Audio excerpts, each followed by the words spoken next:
Samantala, narito naman po iba pa mga balita.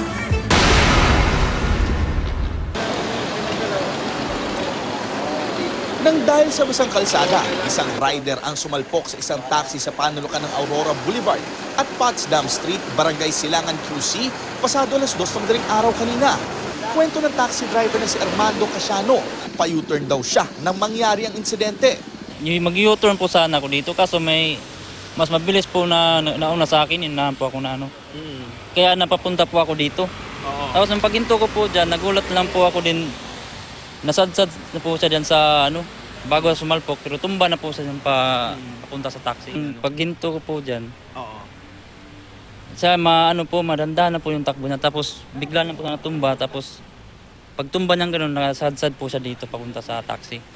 Wasak ang kanang bahagi ng bumper ng taxi. Ang rider naman na si Mark Rodriguez, iniinda ang kaliwang binti.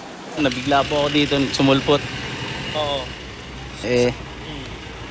Di ko na rin makanan kasi may sa gilid yun, dandaan lang naman takbo ko. Sa sobrang na-break ko lahat din, madulas. Kaya hindi ko na na-balance. Sa may panulukan naman ng Quezon Avenue at West Avenue, Barangay West Triangle, naabutan naming nakahandusay pa sa kalsada at walang malay ang rider na nakilala bilang si Telesforo Bartolome. Natumbok niya kasi ang likuran ng taxi na nakahinto sa stoplight alauna na madaling araw. Mga 10 seconds na ako nakahinto. Biglang dumating yan, sinalpok ako.